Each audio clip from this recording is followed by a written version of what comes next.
This channel does not promote any violent, harmful, or illegal activities. All content provided by this channel is meant for an educational purpose only. তিলোত্তমা ধর্ষণ খুনের 15 দিন পার এখনো অধরা বহু প্রশ্নের উত্তর।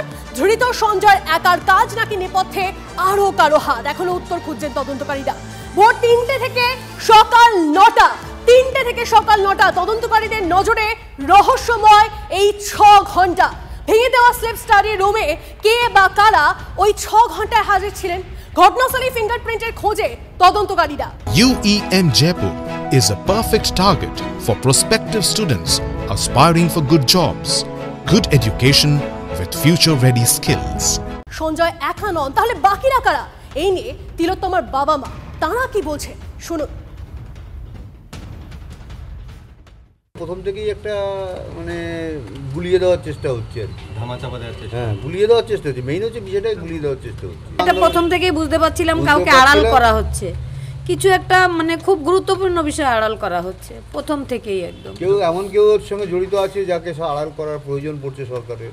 এমনকি অনেক খুন ধর্ষণ এগুলোর সঙ্গে জড়ানো হচ্ছে। কিন্তু আমার মেয়ের ব্যাপারটা আমি মনে করি সম্পূর্ণ আলাদা, কারণ সে একটা অন ডিউটি ডক্টর ছিল ওখানে।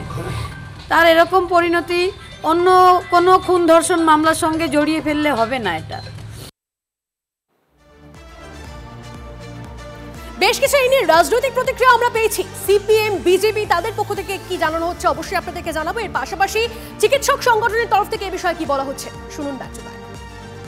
এটাই হচ্ছে পুলিশের প্রকৃত চরিত্র, যেখানে খুন ধর্ষণ না জেনে নানা রকম অত্যাচার চলে সেখানে পুলিশ সেখানে কোনো ভূমিকা নেয় না। আর কি করে তথ্য প্রমাণ লোপাট করার ক্ষেত্রে পুলিশের সক্রিয় ভূমিকা, এগুলো আমরা দেখতে পেয়েছি। সিভিক ভলেন্টিয়ার তো সিভিক ভলেন্টিয়ার নয়, সিভিক ভলেন্টিয়ার তো তৃণমূলের আশ্রিত একজন বড় নেতা, তার সঙ্গে পুলিশের বড় কর্তাদের ওঠা বসা, তার সঙ্গে হাসপাতাল কর্তৃপক্ষের ওঠা বসা, এবং তো আরও অনেক ঘটনা বেরিয়ে আসছে। চিকিৎসক বন্ধুরা আমাকে ফোন করে বলছেন যে ধরনের আঘাত মেয়েটি পেয়েছে এটি কোনো একজন মানুষের পক্ষে করা সম্ভব না। যদি আমরা চিকিৎসা বিজ্ঞানকে বিশ্বাস করি তাহলে তো আমাকে বুঝতে পেরেছি না আরও অনেক তারা কারা। ঘটনাটি একজনকেও ঘটতে পারে। এই যে একাধিক যদি অপরাধী থাকে, সেই অপরাধীরা কারা, কোন প্রভাবশালী অপরাধী যাদের পরিচয় গোপন করা হচ্ছে, কারা তারা? এখানেও কি ভোট ব্যাংকের পলিটিক্স যুক্ত আছে? এছাড়া এটা কি শুধুমাত্র নিছক উত্তেজনার বশে ঘটিয়ে দেওয়া কোনো অপরাধ না, এর মধ্যে পিছনে কোনো গভীর ষড়যন্ত্র আছে? ওই আরজিকরের প্রশাসন আর বাকি সব কিছু মিলিয়ে এমন কিছু ঘটনা আছে যে ঘটনা ওই মহিলা ডাক্তার জানতেন এবং তা যাতে প্রকাশ্যে না আসে, তো সেই কারণে এই ঘটনা ঘটানো হয়েছে। দেখুন, তিলোত্তমা খুন ধর্ষণ কাজের 15 দিন পার, উত্তর অনেক অধরা এখনো অবধি। কথা বলবো এই নিয়ে, আমাদের প্রতিনিধি সৌরভ দত্ত আমাদের সঙ্গে রয়েছেন। সৌরভ, তিলোত্তমা খুন ধর্ষণে একাধিক প্রশ্ন, যে প্রশ্ন আন্দোলনকারীদের সেই প্রশ্নই তিলোত্তমার বাবা মায়েরও। উত্তরের কাছাকাছিও কি পৌঁছানো গেছে? দেখো, তিলোত্তমার বাবা মা এই যে কথাটি বলছেন যে প্রথম থেকেই কিছু না কিছু আড়াল করা হচ্ছে, সেটা তারা বুঝতে পেরেছিলেন। কেন এটা বলা হচ্ছে? এটা বলা হচ্ছে ঘটনা 1, ভোর 3টের সময় হাউস স্টাফ এবিজি রিপোর্ট দেখাতে গেলেন, এমার্জেন্সি থেকে তিনি গেলেন 4 তলায় এবং সেখানে গিয়ে অধ্যক্ষের যারা ঘনিষ্ঠ তারা, যাদেরকে সিবিআই রিপোর্টে ডেকেছে জিজ্ঞাসাবাদের জন্য, তারা দাবি করছেন ওই রিপোর্ট দেখেছেন তিলোত্তমা। আবার চেস্ট মেডিসিনের পিজিটি যারা, তাদেরকেও জিজ্ঞাসাবাদের জন্য ডাকা হয়েছে, তারা দাবি করছেন ওই রিপোর্ট দেখেছে 2 পিজিটির মধ্যে, প্রথম বর্ষে 2 পিজিটির মধ্যে একজন। ঘটনাক্রম 2, ভোর 4টের পর সেখানে একটি পেশেন্ট খারাপ হলো, তাকে নিয়ে আসা হলো, তাকে অনকলে ডাক্তার ডাকা হলো। পিজিটিদের বক্তব্য হচ্ছে চেস্ট রুমে, চেস্ট মেডিসিনের স্লিপ রুমে যে 2জন পিজিটি ছিলেন প্রথম বর্ষের পিজিটি, তাদের মধ্যে যে কোনো একজন দেখেছিলেন। স্লিপ রুমের ঠিক উল্টো দিকে সেমিনার কক্ষ, তাহলে কেন তিলোত্তমার অবস্থান জানা গেল না? তখন কেন খোঁজ হলো না? তখন কি সেকেন্ড ইয়ার দ্বিতীয় বর্ষের পিজিটিকে কেউ দেখেননি, কেউ খেয়াল করেননি? পরবর্তী ক্ষেত্রে এই যে ঘটনাগুলো, এই ঘটনাক্রমগুলো প্রশ্ন ওঠে, ঘটনাক্রমগুলো কি ঠিক? সুমিত রায় তপাদার, যে যার কথা আদালতের নথিতে রয়েছে, যে তিনি এমএসবিবিকে জানিয়েছিলেন, এমএসবিবি টালা থানাকে জানিয়েছিল, সেই ডক্টর তপাদার পর্যন্ত বলছেন এই সমস্ত বিষয়গুলো সিবিআই এর তদন্তে উঠে এসছে এবং এগুলো নিয়ে জিজ্ঞাসাবাদ চলছে, এই সব বিষয়গুলোকে নিয়ে কোলাবোরেট করা হচ্ছে। ঘটনাক্রম 4, শিয়ালদা স্টেশনে হাজির ছিলেন অধ্যক্ষ ঘনিষ্ঠ এক হাউস স্টাফ, তাকে ফোন করলেন এক প্রভাবশালী, সেই হাউস স্টাফ ফোন করলো অধ্যক্ষ ঘনিষ্ঠ 2 ইন্টার্নকে, তারা পৌঁছে গেলেন চেস্ট মেডিসিনের বিভাগে এবং নির্দেশ ছিল কোনো বাইরের লোককে যেন ঢুকতে দেওয়া না হয়। কেন এই নির্দেশ ছিল? প্রভাবশালী ফোনে বলেছিলেন কলেজে এক ছাত্রী ধর্ষণ এবং মার্ডার হয়েছে। তারা যদি তখনই বুঝে পেয়েছিলেন এটা ধর্ষণ এবং মার্ডার হয়েছে, কি করে বুঝলেন? তখন তো পোস্টমর্টম রিপোর্ট আসেনি, আর পোস্টমর্টম রিপোর্ট আসেনি বলে তো তখন এফআইআর দায়ের হয়নি। এফআইআর দায়ের হয়েছে 11:45 তাহলে তারা কি খুব আগেই শিওর হয়ে গেছিলেন?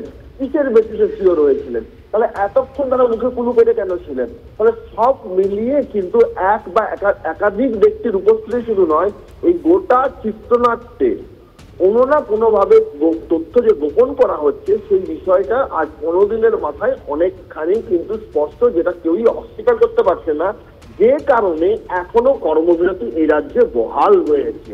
তো নিষ্ঠা। বেশ, ধন্যবাদ সৌরভ। আর আপনাদেরকে জানিয়ে রাখি, এই যে ঘটনা ঘটেছে, একজন কর্মরত, একজন ডিউটিতে থাকা, অন ডিউটিতে থাকা একজন চিকিৎসকের সঙ্গে এই যে ঘটনা ঘটেছে, সেই ঘটনা নিয়ে মুখ্যমন্ত্রী মমতা বন্দ্যোপাধ্যায় তিনিও সরব হয়েছিলেন। তিনি কি বলেছিলেন শোনাবো আপনাদের।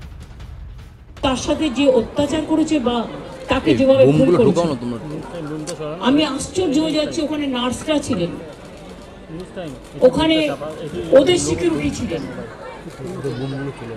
সবাই ছিল। এটা এখনো আমি ঠিক বুঝতে পারছি। বাবা মাও যেটা আমাকে বলেছেন যে ওদের ভেতরেই কেউ আছে। অবসরপ্রাপ্ত পুলিশ কর্তা অরিন্দম আচার্য, তার সঙ্গে আমরা যোগাযোগ করেছি। অরিন্দমবাবু, আপনাকে স্বাগত TV9 বাংলায়। আমি তন্নিষ্ঠা কথা বলছি আপনার সঙ্গে। আপনি নিশ্চয়ই ঘটনার 15 দিন পার হয়ে গেছে, আপনি নিশ্চয়ই গোটা ঘটনার গতি প্রকৃতিটা দেখছেন এবং আমাদের এই প্রতিনিধি সৌরভ দত্ত বেশ কিছুটা বলছিলেন। অর্থাৎ বেশ কিছু প্রশ্ন উঠছে, কিন্তু এই প্রশ্নের উত্তরের কাছাকাছিও বোধহয় পৌঁছানো যাচ্ছে না। বারবার করে যা বিস্ফোরক তথ্য একের পর এক আসছে, শুধুমাত্র ধৃতকে দাগিয়ে দেওয়া কি কোনো কৌশলের অংশ, না আপনার কি মনে হচ্ছে? দেখুন, প্রথম কথা হচ্ছে কি যে পুলিশের যে তদন্তটা করছে এই প্রসঙ্গে আমি এখন কিছু বলা উচিত হবে না, কারণ সুপ্রিম কোর্ট পর্যন্ত চলে গেছে। কিন্তু আমার এক্সপিরিয়েন্স থেকে বলছি, গত 9 তারিখ থেকে আমি বলে আসছি যে এভিডেন্স সমস্ত কিছু আজকে শেষ করে দিয়েছি। কেন? যারা আজকে এতে জড়িত আপনি ভাববেন তারা কিন্তু সন্দেশখালী সে ক্রিমিনাল নয়, দে আর হাইলি কোয়ালিফাইড এবং তারা ম্যাক্সিমাম ডাক্তার। তারা জানে যে কোন এভিডেন্স থাকলে আমার যাবজ্জীবন জেল হতে পারে, কোন এভিডেন্স থাকলে আমার 10 বছর জেল হতে। অতএব সেই ফ্রম দ্য ভেরি বিগিনিং কিন্তু একটা যে প্রি প্ল্যান্ড অর্গানাইজড হয়েছে যে মার্ডারটা করেছে এবং রেপ করেছে, কিন্তু সেটা করেছে এই কারণেই যাদের দুর্নীতি থেকে শুরু করে নানা রকম, এটা আমি রিপিট আপনাকে বলতে যাচ্ছি না। আমি একটা জিনিস বলতে যাচ্ছি যে সিবিআই যে তদন্ত করছে, আপনাদের বোধহয় মনে আছে যে সিনা বোরা এবং সেই ইন্দ্রাণী মুখার্জি, আপনি বলুন তো, সেখানে কিন্তু কোনো এভিডেন্স ছিল না, অ্যাশ পর্যন্ত তার মেয়ে পুড়িয়ে দিয়েছিল। কিন্তু কি করেছিল ওরা নার্কো অ্যানালাইসিস থেকে শুরু করে টাওয়ার লোকেশনটা বের করেছিল, যে 3 বছর আগে সেইখানে যেখানে পুড়িয়েছিল সেই টাওয়ার লোকেশন থেকে কিন্তু, এবং কল ডিটেলস থেকে কিন্তু পাওয়া গেছিল, এবং যার জন্য ওদের কিন্তু আজকে 7 বছর জেল হয়েছিল। ভদ্রমহিলা বেরোলেন। আমার প্রশ্ন হচ্ছে, এই যে 4 জনের নাম থেকে বিভিন্ন জায়গায় পলিগ্রাফি টেস্টটা শুরু হয়েছে, সেইখানে আজকে যদি আপনার যদি ধরুন এভিডেন্স, আজকে তারা সুপ্রিম কোর্টে বলে দিয়েছে যে এভিডেন্স অনেক লোপাট হয়ে গেছে। কিন্তু লোপাট হলো ম্যাডাম, আমি আপনাকে বলি যে 201 যে ডিসঅ্যাপিয়ারেন্স অফ এভিডেন্স থেকে শুরু করে যেগুলো রয়েছে, সেখানে কিন্তু 10 বছর জেল। এই যে মানুষের মধ্যে আজকে যে একটা বিতৃষ্ণা এসে গেছে সিবিআই এর মধ্যে, সেখানে তারা কি তদন্ত করছে আজকে প্রায় 90 ঘন্টা হয়ে গেল। আজকে মেইন যে প্রিন্সিপাল অ্যাকিউজড, আমি আপনি সমস্ত মানুষ জানে যে এই যে Sandip Ghosh is the root of all evils, তাকে আজকে ছেড়ে রাখা হচ্ছে, তাকে আজকে যা হচ্ছে এটা ইনভেস্টিগেশনের পার্ট। মাননীয় মুখ্যমন্ত্রী পর্যন্ত বললে ইনসাইডে রয়েছে, তাহলে তদন্তটা কোন জায়গায় যাচ্ছে? অতএব আমার মনে হয় যে ইললিগালি তো অ্যারেস্ট হতে পারে না, তাহলে রংফুল কনফাইনমেন্ট হয়।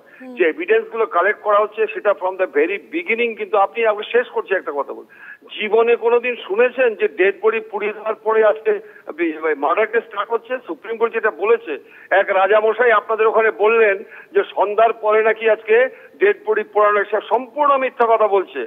আজকে কেন্দ্রীয় স্বাস্থ্যমন্ত্রীর একটা অর্ডার রয়েছে যে যদি ফর গুড পারপাস যদি অর্গান কাউকে গিফট করতে হয় তাহলে করা যায়, কিন্তু মার্ডার কেস, রেপ কেস কখনো করা যায় না।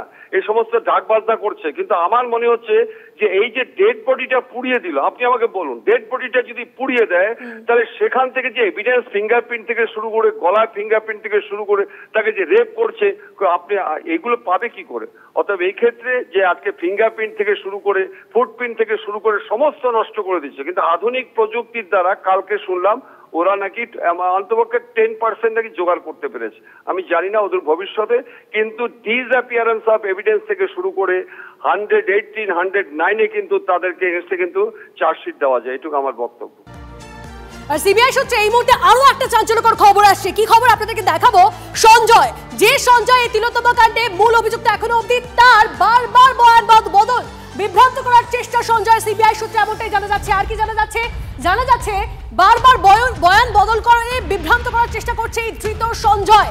এবং সূত্রে খবর আরো ঘটনার সময় সেমিনার হলে ছিলেনই না, এমনটাও দাবি করছে সঞ্জয়। পুলিশের কাছে ধর্ষণ খুনের কথা স্বীকার করলেও সিবিআই এর কাছে ডিগবাজি ধৃতের।